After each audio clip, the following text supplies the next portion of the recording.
আসসালামু আলাইকুম সম্মানিত দর্শক মণ্ডলী, মহাভাগ্নে এগ্রিকালচার ইউটিউব চ্যানেলের পক্ষ থেকে আমি গোলাম রব্বানী আপনাদের সাথে আছি। আজকের ভিডিওটার টাইটেল এবং থাম্বনেল দেখে অলরেডি সবাই বুঝে ফেলেছেন যে আজকের ভিডিওটা কী নিয়ে হতে চলেছে। সো গাইস, হ্যাঁ, আজকের ভিডিওটা এটাই সম্পর্কে আপনাদেরকে বিস্তারিত আলাপ আলোচনা করব যে ধানের 15 থেকে 20 দিন বয়সে যে চাপান সারটা, দ্বিতীয় চাপান সারটা দিতে হয়, সেটাতে কি কি চাপান সার হিসেবে ব্যবহার করব এবং কতটুকু ব্যবহার করব। আমি গত ভিডিওতে কিন্তু আলোচনা করেছিলাম ধানের প্রথম চাপান সার হিসেবে কি দিতে হবে এবং কতটুকু দিতে হবে এবং আগাছানাশক কিভাবে ব্যবহার করতে হবে। এখন দ্বিতীয় চাপান সারে আপনারা কি কি ব্যবহার করবেন সেই নিয়ে আজকের ভিডিওটা সম্পূর্ণ আলোচনা থাকবে। আপনারা ভিডিওটা কন্টিনিউ দেখতে থাকেন। মাটিভেদে কিন্তু দ্বিতীয় কিস্তির চাপান সার কম বেশি হয়ে থাকে। প্রথম কথা হচ্ছে, যে সকল জমিতে আলু বা সরিষা চাষ করা হয়েছে সেগুলার কিন্তু একটা পরিমাণ হইবে এবং যেগুলা জমি আলু সরিষা চাষ করা হয়নি, শুধু ধান রোপণের জন্য রেখে দেওয়া হয়েছিল, সেগুলোর জন্য আরেকটা পরিমাণ হবে। তো প্রথমে আসি, যে সকল জমিতে আলু অথবা সরিষা বা অন্য কোনো চাষ হয়েছে রবি মৌসুমের,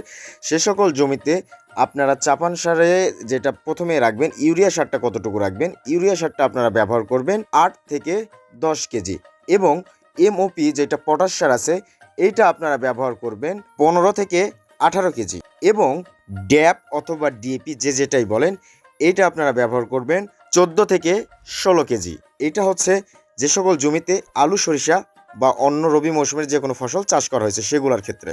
এখন আসি, যে সকল জমিতে কোনো রবি মৌসুমের চাষ করা হয়নি, আলু শস্য কোনো কিছু ছিল না, শুধু ফ্রেশ জমি মাঠে পড়েছিল ধান রোপণের জন্য, ইউরিয়া সারটা ব্যবহার করবেন 8 থেকে 10 কেজি একই পরিমাণ এবং এমওপি যে পটাশ সারটা আছে এটা আপনারা ব্যবহার করবেন 18 থেকে 20 কেজি এবং ডিএপি অথবা ড্যাপ যেটা, এটা আপনারা ব্যবহার করবেন 18 থেকে 20 কেজি। এখন অনেক কৃষক ভাই জিজ্ঞাসা করতে পারেন যে ভাই, আমি কি জিপ সারটা ব্যবহার করব না?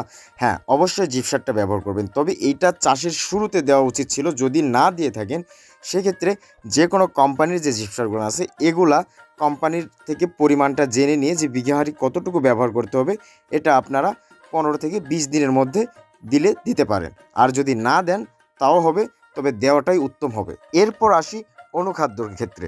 অনুখাদ্যতে আমরা কি কি ব্যবহার করব এবং কি কি ব্যবহার করলে ভালো রেজাল্ট আসবে। সো প্রথমত যে এগুলো ব্যবহার করলে ভালো রেজাল্ট আসে সেটা হচ্ছে, 1, সালফারের ব্যবহার, 2 হিউমিক অ্যাসিডের ব্যবহার, 3 ম্যাগনেসিয়ামের ব্যবহার, 4 দস্তার ব্যবহার। এই কয়েকটা জিনিস কিন্তু আমাদের ব্যবহার করতেই হবে এবং কতটুকু ব্যবহার করতে হবে সেটাও আপনাদেরকে বলে দিচ্ছি। তো প্রথমত যে সালফারটা ব্যবহার করবেন, সালফার একটা গ্রুপের নাম।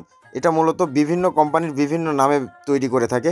যেমন দেখা যায় যে সিনজেন্টার কোম্পানির আছে থিওভিট। তো থিওভিট আপনি কতটুকু ব্যবহার করবেন? থিওভিট ব্যবহার করবেন 29-33 শতকের বিঘাতে হাফ কেজি। যে কোনো কোম্পানির হিউমিক অ্যাসিড ব্যবহার করবেন 1 থেকে 1.5 কেজি এবং যে কোনো কোম্পানির দস্তা ব্যবহার করবেন 1 থেকে 1.5 কেজি এবং যে কোনো কোম্পানির ম্যাগনেসিয়াম ব্যবহার করবেন 2 থেকে 3 কেজি। তো এই সকল কিছু ব্যবহার করলে দেখা যায় যে আপনার দ্বিতীয় চাপান সারে যা যা ঘাটতি আছে বা ধানের জন্য যা যা প্রয়োজন মোটামুটি একভাবে দেওয়া হয়ে যায়, আর এসব ব্যবহার করলে মোটামুটি একটা ভালো ফলন আশা করা যায়। তো এখন দেখা যাচ্ছে যে আরও কিছু কার্যকর কাজ থেকেই থাকে, যেমন বেশি বেশি পার্শকাঠি বের হবে কিভাবে। এই নিয়ে সম্পূর্ণ একটা ভিডিও আগামীকাল আসতেছে। অবশ্যই চ্যানেলটাকে সাবস্ক্রাইব করে পাশে থাকেন, অবশ্যই সে সকল ভিডিও পাবেন।